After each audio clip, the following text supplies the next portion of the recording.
So what you're going to see today is a little over a year in the making. When I first came on board in July of 2024, we spent a lot of time out in the community, as I've continued to do.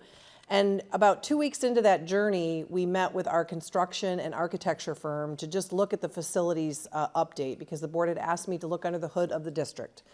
So on the facility side, we've spent every other week meeting our cabinet team with that group. And then in early 2025, we pulled in our president and our vice president to those meetings so that they could continue to weigh in on the community ask, providing some options and considerations for the future state of Grand Haven area public schools. So we went to the drawing board for over a year while we've been doing other things, and this is really a conglomeration of that work. So with that, I wanted to just highlight a little bit about our district. We do have 12 buildings. The average age is 62 years old.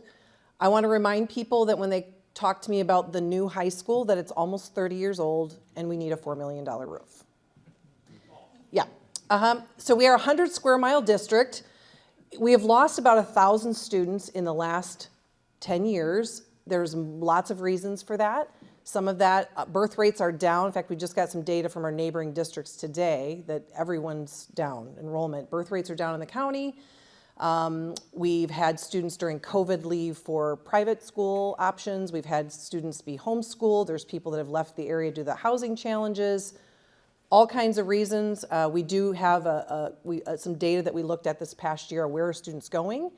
We also have, as part of our strategic plan, some intentionality around trying to find out how do we capture students, how do we find out why people are leaving, and try to address some of those concerns. So again, lots of acreage, lots of parking lots, and 100 square miles. As it relates to the mileage, I don't know that if you know, we have 6 districts that border our district. We do capture students from all of those districts. Sometimes, I'm not sure people recognize that while our board members, our board trustees had some conversations with community members up at Whippy Dip, and that is in our district. I was at A La Mode across the bridge in Ferrysburg. That's also in our district. And I will be doing a Coffee and Connect session soon at the Grand Traverse Pie Company in Norton Shores, also in the Grand Haven School District. We will be meeting at the embassy, which we did last fall as well, out in Robinson Township, and then all the way down to Sandy Beach, I think it's called Sandy Beach Point, will be the other Coffee and Connect session, which is at the other end of our district. So just those points, it's a very large district, a lot of stakeholders, a lot of people don't realize how big we are, especially the amount of presence that we have north of the bridge. So we had a team, this probably isn't new for most of you, a team of 32 people representing every department, every employee group, every building in the district that spent 6 months focusing on a lot of data. These were the 3 key themes that came out of the strategic plan, primarily focused on teaching and learning. So we will be diving into that more specifically this fall. There will be a dashboard that we're literally almost done creating, and that will be online for families, community members to go online and see the progress to date of those goals. What I'm going to be sharing today is more around the master plan. So while the strategic plan is focused on educational goals, the master plan is about the physical, safety, infrastructure parts, and they are aligned along with getting feedback from the community. So as you can see, our vision around strategic planning was what do we want the vision for teaching and learning to look like for students, while the master plan is around the physical structure of that. This is called an FCI, or a Facility Condition Index, and it provides a benchmark for us to look at renovation versus replacement costs. So this is done by an external group. As you can see, the district average is 68%, which falls into the deficient range, which means that 68% of our buildings, it would cost 68% of a new build to renovate. And as you can see, Lakeshore Middle School wins it with 80%. So, we're talking about, we have things in our buildings that don't have maintenance folks to address them anymore because they're so aged. We kind of have a top 10 most critical list that we provide our board at our facilities and operations monthly, because we do have things, as you know, last fall we had the high school, our newest building, with a water main pipe break, 2 days out of school for students. Griffin Elementary had a plumbing slash, I would call it a tree root issue that students were out of school for a day as well. So we're going to continue to see some of these just because of the age and stage of our buildings. So these were some of the considerations in the last year that we have really guided our conversation and what you're going to see today. Everything from, what does it look like for our sinking enrollment? How do we consider safety and security? How do we address the fact that our buildings were not built for the sheer volume of families that are dropping students off? So if you've ever dropped a kid or grandkid off at the Griffin White Pines area, that Robbins Road area, challenge. All Duneside, our new early learning center, we have a lot of logistical challenges there. This is an every year thing because more and more families are dropping students off. So a lot of our buildings were not made for that. So again, these were the things that every week, as we got more information from the community, we would meet with our partners, our construction and architecture firms, and then we would provide them more details, and then they would loop back with some new information and visuals for us. So I want to make it clear that the board does not have a final plan in mind. When we have a board retreat in October, the cabinet team will be sharing information with them about what we've heard from these meetings. I think this is the 34th one that our cabinet team has done in the community since August. But the plan will be to provide them data and information so that they can make what is the next step. And I imagine, without speaking for the board, that they're going to ask us to go back with a little more clarity on whatever we heard, and provide some numbers and phase recommendations for a potential bond vote in the future. So if the board decides that, and they would need to go for a bond next year, May or August the May date would need to be decided by the February board meeting, a little bit later for the August, if that were to happen. But we purposely don't have dollars associated with this because the community has asked us to provide concepts and considerations so that until we hear feedback, we're kind of holding out. We do have some things that we're starting to emerge from that, but we are really excited that we have nearly 2,000 responses, I think, in the survey. Decommission is a word I'm going to use in the presentation. It just means no longer active school, but it still means GHAPS would own them.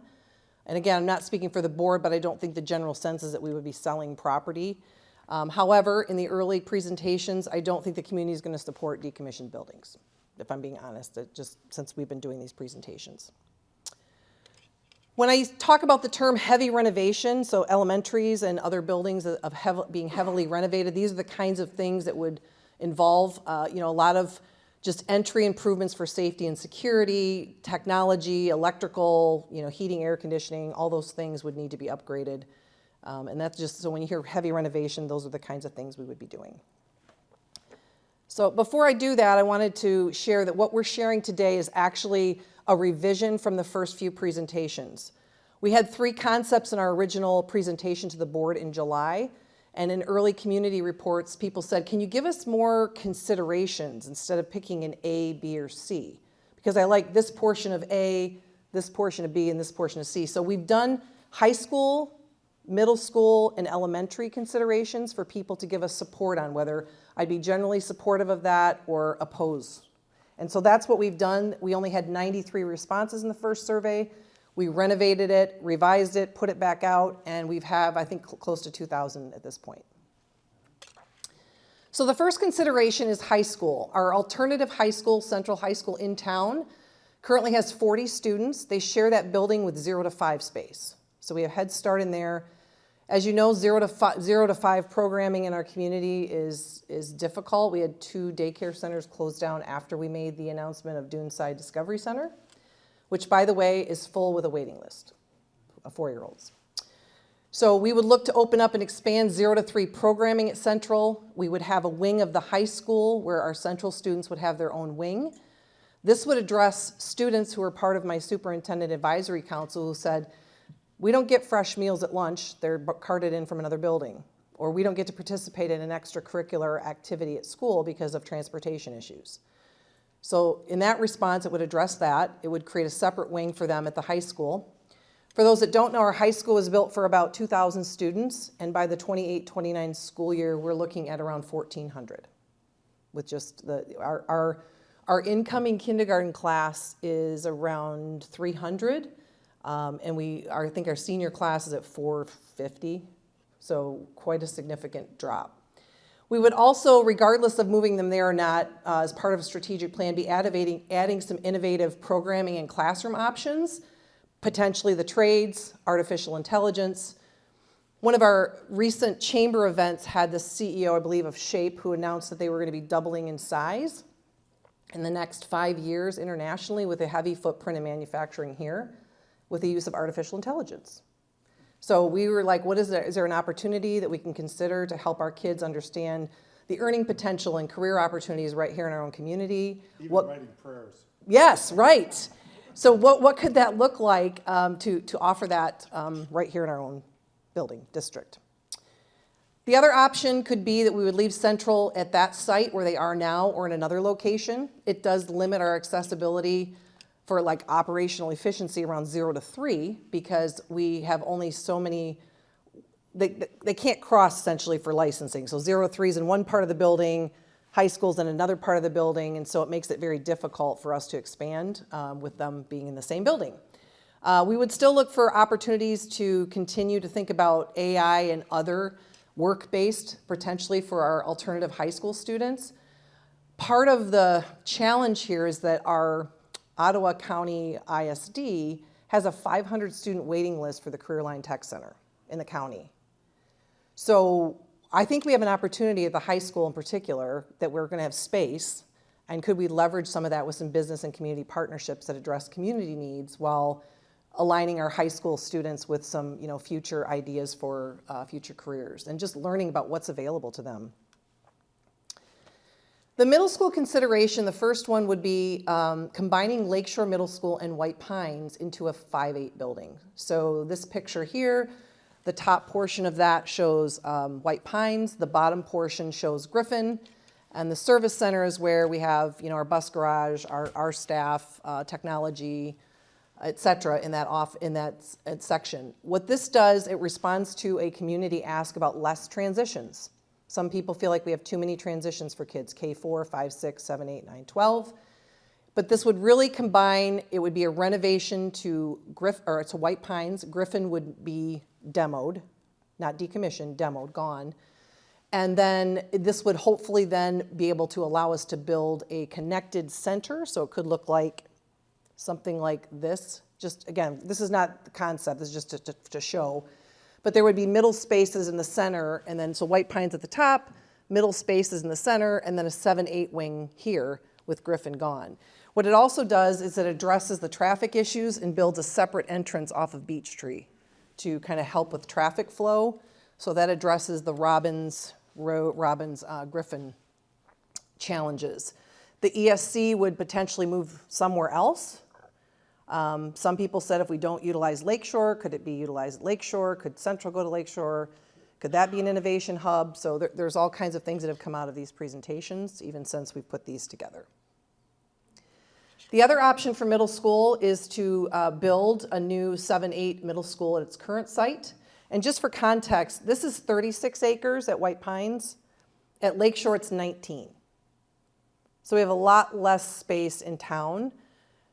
I've recently met with Ashley and the mayor about looking at, obviously the optics of trying to have schools in town. We would love to do that. The school in town on that side of town maintains proximity to YMCA where a lot of students go. Mulligan's Hollow, we have students at the library. We have students that are doing service projects. If they're on the opposite side of town, some parents are concerned about kids crossing busy road to get over to this side of town. What this one would do would potentially pick a legacy part of the building. So in this example, again, just rough sketch, the auditorium in the middle there, gray, could potentially be a legacy piece of the building that's kept because there are some people that are very tied to the physical structure of the building. It's been here for a long time. They would build to the north then, and students could stay in the south. And once the new part was built, they would demo the south, and then that would become the athletics and parking, et cetera, as an option. I mean, the other option is to completely, move students out for a couple of years and just build new there as well. And again, remember, this operational efficiency of this right now is, we're looking at 80% it would cost to renovate this versus a new build. This one would involve a new elementary, so this would involve moving to a single middle school at Lakeshore, and it would require 5th grade moving back to the elementary in a 6-8 option.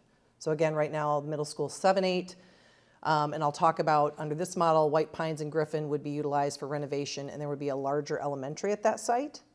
So I'll talk about this 3 option. This actually came from early feedback. If you've taken the survey early, we had a larger elementary at the 152nd site. And while families said, you know, that's great, there's some inequity with the fact that Robinson and Lake Hills would not have had a new build. And so families felt like, could we give a different option?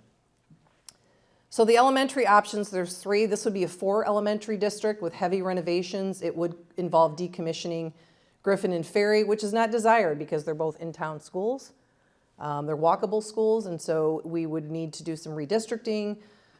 But we would look at improved efficiency across, you know, the 4 buildings across the district. And I do have a map coming up that will show where all of our elementary kids are currently living, and that might help you with maybe some of these decisions. This one would be a 5 elementary consideration, and again, we would minimize the redistricting, but it would really limit the operational efficiency. We have some, an example would be, we have some classrooms in different buildings at the same grade level where there's 13 students in a class and 25, just because students are spread out so much across the district. That's just one example of the, you know, the inefficiencies. A lot of our specials teachers that teach art, music, PE, you know, traveling, so that's also a consideration. The 3 elementary district would be looking at a newly renovated K-5 building at the White Pines Griffin site, 1 at the district-owned 152nd and Lincoln, which is the southern end of our district, which is, for those during the last bond, that's where the middle school is proposed. That is where the majority of our elementary students currently live, down that way. We would look at expanding a 0 to 5 nature-based programming at the Lake Hills site across the bridge, in addition to a K-5 campus. We have 40 acres. So again, remember, White Pines is 36, 40 acres at Lake Hills. It's a 0 to 5 desert, more than we have here in town. We've just gotten the stats on that. It literally, for every 0 to 5 spot north of the bridge, 3 to 1. 3 people are looking for a childcare spot. So we have an opportunity, I think. We have a lot of students that school of choice to Lake Hills, and we're bursting at the seams up there with the only elementary north of the bridge right now.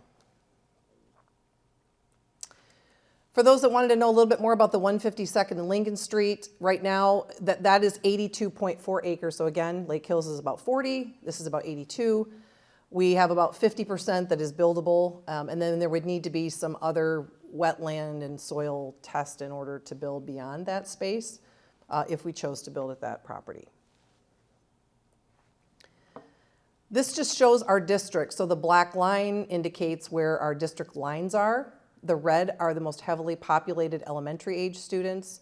And you can see the bright green all over outside of our district line are all students that attend our school district that live outside of our district. They're school of choice to our district. And north of the bridge, I mean, we draw quite a ways to the north. And again, even though you can see our district quite north of the bridge, even beyond that, we have families that go to Lake Hills Elementary.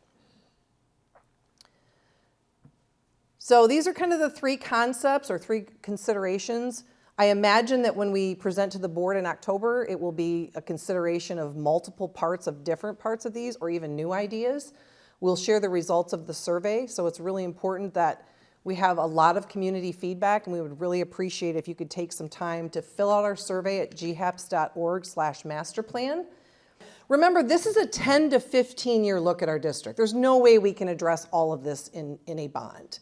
I think that if people don't understand, we need bond dollars. We don't get money from the state to repair a $4 million roof.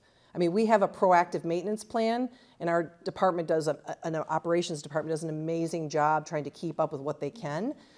But traditionally in a school district, there's usually bond dollars that come in, and to try to be on a 5-year cadence of just a renewal, where it's just being renewed, there's no increase, just a renewal, so that we can have dollars to be able to address these in a more proactive way like we do with our maintenance plan at this point. So right now we have zero bond dollars.